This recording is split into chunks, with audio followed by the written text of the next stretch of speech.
Hey gamers, GamingWithMelkor here, bringing you another Clash Royale deck spotlight video.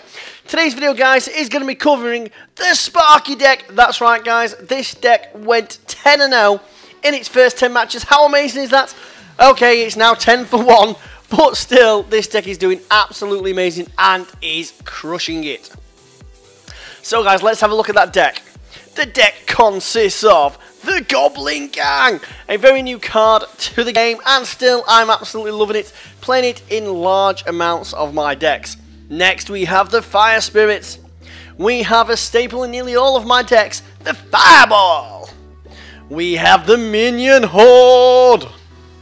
We have the card itself, the Man with a Plan. We have the Sparky. We have the Skeleton Army. Watch those little guys go to hell.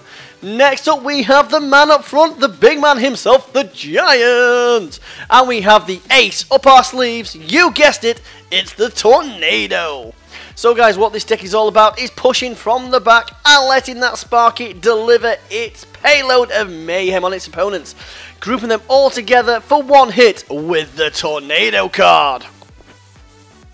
So, guys, if you have not already subscribed and you're new to this channel, do me a big favour and smash that subscribe button. And for any of you who have not already done so and want to be some of the first to watch these videos, then click that little bell icon to be notified every single time I upload a new video and be one of the first here watching these amazing videos on Clash Royale.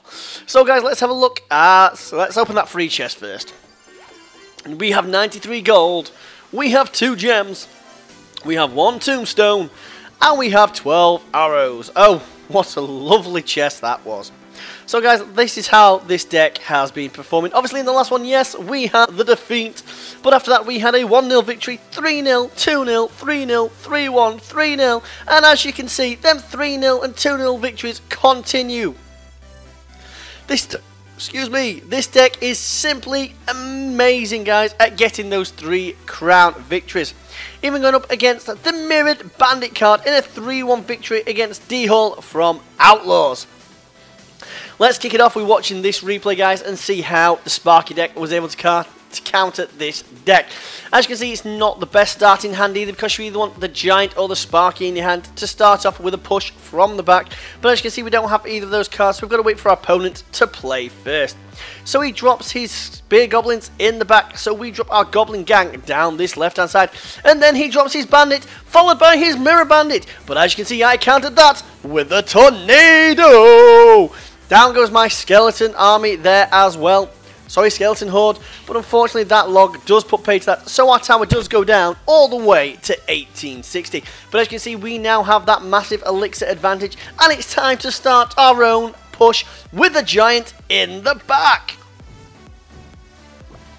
As our elixir builds up, we are just waiting to place that Sparky in behind that Giant in support. And as you can see, our opponent is going to push again down the opposite side with the Mirror card again. As you can see, though, we are going to wait and fireball that as we try to take this tower on the opposite side of the field. We know we're going to lose that tower. We expect to lose that tower, but we don't care because we know we're going to take this tower as well. And then we're going to push on to try and get that crown tower. So we have the Giant, we have the Skeleton Horde, and we have that Sparky. But unfortunately, the Giant and those Skeletons are only going to get onto that tower. Our opponent is playing well on defense and is able to take out that Sparky. But in the process, we get the crown tower all the way down to 1891. And as you can see, guys, we do have a very slight elixir advantage at this point. So we are just waiting now to start our push again with the Giant in the back. How is our opponent going to counter it? Well, we are going to have to wait and see. So he drops down his Fire Spirits. He drops down his Ice Spirit. And then here he comes again with that card down that opposite side. Our Sparky, though, is here to take out those Spear Goblins. As you can see, though, we drop our Goblin Gang to counter our opponent. And as you can see, our opponent is doing a fantastic job getting our Crown Tower all the way down to 1782. But we have our Giant and we have our Sparky going in. And now we have the Minion Horde all going in for that Crown Tower. Now, I placed the Tornado spell there.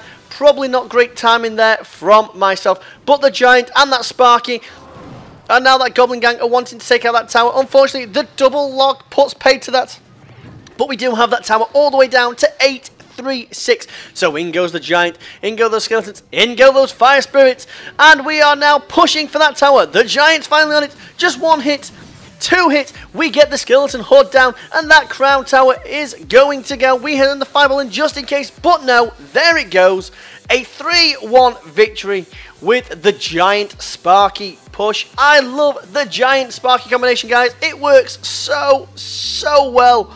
So well. So let's have a look at another 3-0 victory here, going up against an opponent with the golem in the back. So we're going to wait to build up to see how our opponent is going to play this deck. As always, guys, wish your opponent good luck. So we're going to start off with a giant in the back here, and then we're going to wait and probably push with the Sparky. But as you can see, our opponent has gone straight off at the back as well with his golem on the opposite side of the field. So we're just going to hang fire to see how we're going to play this as we build up our own elixir. Now our opponent obviously puts down that skeleton trap there. So we send in our Goblin Gang, but unfortunately a very well placed log takes that out. So we drop our Sparky to take out that Golem, just like that. Now we're going to drop down our Minion Gang. Our Minion Gang, eh? Wow, I'm just making up cards here.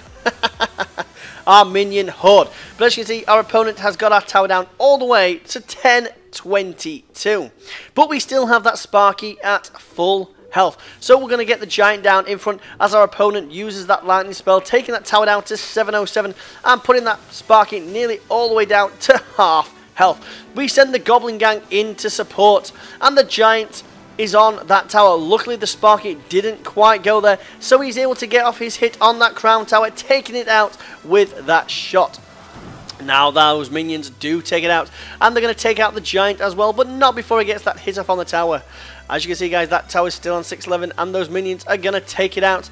Oh, are they? No, not quite. But they are going to take it all the way down to 107 HP. But we are now pushing with our Sparky. Don't worry, guys, we are going to support that Sparky with that Minion Horde in a very little while. Don't you worry about that. But we are just waiting to see how our opponent is going to counter.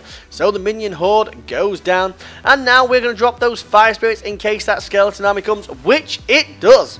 So we have the Sparky, we have the Giant, we have the Goblin Gang now in support. So the Giant, the Sparky, unfortunately that lightning does take out the Sparky, but that Goblin Gang, Giant and Skeleton Horde now are all going in on that Crown Tower. In go the Minion Horde as well, just for a bit of support, even though they don't need it. The tower's all the way down to 33 HP, and there it goes before the Fireball even takes it out. Another very quick match, and another 3-crown victory. And as I was saying, guys, that's the amazing thing about this deck. It can take on nearly any type of deck and come out victorious. Here we have a Hog Rider Elite Barbarian deck, which does throw in the Minion Horde and the Prince. Yet we come away again with a solid 2-0 victory. The versatility of this deck, guys. Oh, I just absolutely love it. So let's kick it off and see how we do. Not a bad starting hand, but we could have done with a bit more, a few better cards on defense. I see our opponent arrows just in case, but it didn't quite work because we dropped down that tornado and then the Minion Horde. Not sure how our opponent is going to try and counter this, but because he doesn't, our Minion Horde is able to get onto that tower on the very first push, getting that tower all the way down in HP there, guys. As you can see, watch it trickle. Our Skeleton Horde and Fire Spirits go down on those Elite Barbarians. As you see, we do manage to take that first tower though all the way down to 98 HP. And we still have a elixir advantage at this point. So our opponent does have that Hog Rider, which we are now going to counter with this Goblin Gang. This is what I love about the Goblin Gang. It's fantastic at taking out those Hog Riders and is so good on defense before pushing onto offense. Now we're going to push down this left hand side. Yes, we know we can just fireball that right tower if we need to, so there's no worry there. We're just going to wait, and then we're going to drop the Giant in the front, but we're going to tornado that Prince again. Our opponent does use his arrows, but we're just going to drop the Fire Spirits on his head there just before he gets the tower too far down. Unfortunately, that Skeleton Army does a fantastic job on defense, taking out that Sparky before he's able to do any damage to that tower. But the Giant is able to get that tower all the way down to 757 HP. letting that elixir reset, guys, before we get into overtime. Down goes the Goblin Gang, hopefully going to take out this tower in this push. Just about does it before that log takes it out. So we're going to drop down the Skeleton Army to take out those elite barbarians. Obviously the Fire Spirits are coming here, unfortunately, to try and take that out. But they still wasn't able to get onto our tower. So I could now push for the 3 crown, but I want to take that 2nd crown first. So we are going to drop the Giant, and we are now going to drop the Minion Horde. Our opponent then drops his own Minion Horde, but they are only level 8. So our Giant is going in here, and we decide the best course of action here is going to be the Tornado, which slows down that Hog Rider as well. So we are going to drop down our Skeleton Horde, but unfortunately the lovely log spell there does put pay to that. That's why we have the Goblin Gang as backup. So we drop the Giant in the middle and the Goblin Gang going for that. Because of that, we was able to draw those elite barbarians over as well. So as you can see, guys, we're not quite able to get that tower, but we are able to try and slow these attacks down. So we drop down the Minion Horde to take out that Hog Rider, and then we drop down the Skeletons to take out that elite barbarian, because we don't want him to get that crown, and we still want to have an opportunity of pushing for the 3 crown victory. So we just drop down that Goblin Gang to distract that Prince, but that does mean we're not going to get the 3 crown victory here, guys, but a solid 2-0 victory nonetheless. That's the versatility of this deck, guys. It's simply amazing. So, guys, let's have a look at that deck again. It consists of the Goblin Gang, the Fire Spirits, the Fireball, the Minion Horde. We have the Sparky, the Skeleton Army. We have the man with a plan, the Giant himself. And our ace up our sleeves, we have the Tornado. So guys, if you've not already subscribed, in the bottom right hand corner you'll see that icon. Click that icon to subscribe now, and on the left hand side you'll see 2 fantastic videos, one of them which will potentially be the last Sparky deck I did as well. So don't forget to click one of them to continue watching more amazing content, and I will see you gamers next time. Take care.